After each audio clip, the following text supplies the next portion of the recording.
কাউসার sir এবং আলম স্যারের কিছু পরামর্শমূলক মূল্যবান বক্তব্য শুনলাম। এবারই আমাদের দৌলতপুর আদর্শ বিদ্যাপীঠের বিগত 4 বছরের হোস্টেল সুপার একটা ছাত্র বা ছাত্রীকে তার লক্ষ্যে পৌঁছানোর জন্য প্রত্যেকটি শিক্ষক শিক্ষিকা গুরুত্ব এবং ভূমিকা অপরিসীম। অবশ্যই ছাত্রছাত্রী তাদের নিজস্ব বুদ্ধিমত্তা সঠিকভাবে সঠিক দিকে যেন পরিচালিত করতে পারে সেই দিকটা দর্শন করান শিক্ষক শিক্ষিকারা, কিন্তু তবুও সেই জায়গায় বাবা মায়ের একটা গুরু দায়িত্ব থেকেই যায়।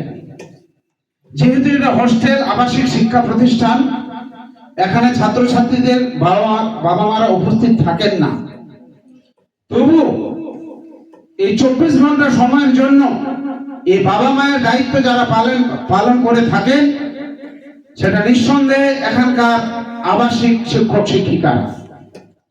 তাই এখানে আজকে যারা মাধ্যমিক উচ্চ মাধ্যমিক পরীক্ষার মুখোমুখি হতে চলেছে তাদের সর্বক্ষণের সঙ্গী বিগত 4 বছর ধরে তাদেরকে পরিচালনা করে এসেছেন, তাদেরকে সঠিক রাস্তা দেখানোর চেষ্টা করেছেন, কখনো বা শাসন করতে গিয়ে বিবাদ বিতর্কের মধ্যে পড়েছেন, দুঃখ প্রকাশ করেছেন, কিন্তু তবুও তার আন্তরিক ছাত্রছাত্রীদের শুভকামনা তারা যেন ঠিক জায়গায় পৌঁছায়, এটাই তার লক্ষ্য ছিল। অবশ্যই আমি প্রত্যেকটি আবাসিক শিক্ষক শিক্ষিকার কথা বলছি, তার মধ্যে থেকে অন্যতম আমাদের আনোয়ার স্যার, তার কিছু অভিজ্ঞতার কথা তার মুখ থেকে শুনে নেব।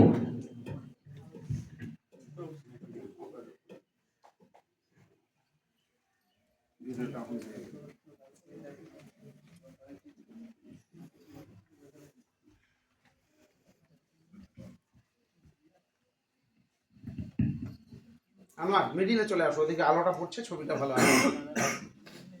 তুমি ওইদিকে চলে যাও, আলো ওই কোণাতে।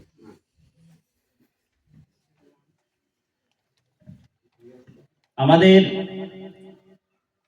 স্যারেরা, আমাদের কাউসার স্যার, আলম স্যার অনেক কিছু বলে গেলেন, তার মাঝে আমাদের হেড স্যার অনেক কিছু বললেন। আমি তেমন কিছু বেশি একটু বলবো না, সামান্য কিছু একটা বলবো যে আজকের এই দিনটা প্রচুর আবেগঘন একটা দিন। আমরা বিগত কয়েক বছর ধরে ক্লাস 11, 12, 10 আরও অন্যান্য বাচ্চারা যারা আছে এখানে সবাই একসঙ্গে রয়েছি একটা পরিবারের মতো করে। তো পরিবারের মধ্যে থেকে কেউ যখন বিচ্যুত ঘটে যায় তখন কতটা কষ্ট হয় সেটা একমাত্র পরিবারের লোকজনরাই জানে। আমরা বলছি না যে এরা আমাদের এখান থেকে চলে যাবে, দূরে সরে যাবে, তার মানে এখানে আর কোনো যোগাযোগ নয় বা একদম শেষ বিদায় চিরবিদায়, তা নয়। তবুও একজন একটা পরিবারের অংশ থেকে যখন কেউ একটু দূরে সরে যায় তখন সত্যি সেটা খুব কষ্টের, বেদনার হয়। ঠিক আজকের দিনটাও ওই একই রকমের। আমরা চাই এরা যেন ভবিষ্যতে অনেক সফলতা অর্জন করে, অনেক উচ্চকাঙ্ক্ষিত লক্ষ্যে পৌঁছায়, কেউ বা অফিসার, কেউ বা মাস্টার মশাই, কেউ বা আরো অন্যান্য পদে যারা নিজেকে নিযুক্ত করবে। সবাইকে শুভ কামনা,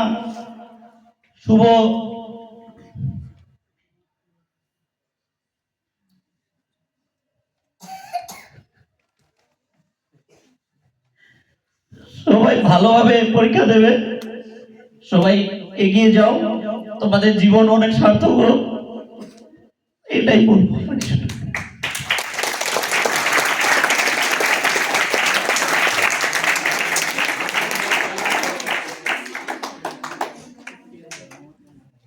ধন্যবাদ আনোয়ার স্যারকে।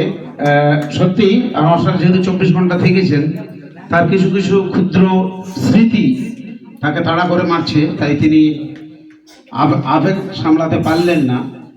কিছুটা হলেও আমারও হচ্ছে, কিন্তু কিছু করার নেই, ভেঙে পড়লে তো হবে না, আমাদেরকে এগিয়ে যেতে হবে।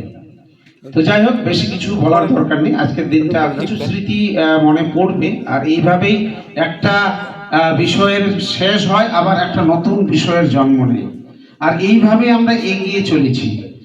আগামীতে আমরা আরো এগিয়ে যাব, যতদিন জীবন থাকবে, যতদিন এই শরীরে প্রাণ থাকবে, ততদিন আমরা এগিয়েই যাব, এটাই আমাদের লক্ষ্য হওয়া উচিত।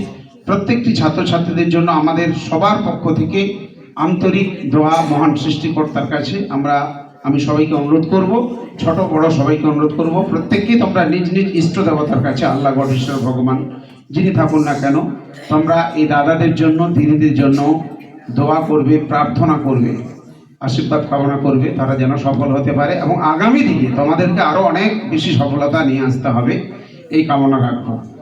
তো যাই হোক, এখন আমি ম্যামদের পক্ষ থেকে, যে ম্যামরা রয়েছেন এখানে, তাদের পক্ষ থেকে দু একটি কথা বলার জন্য বলবো। যদি কেউ বলতে চান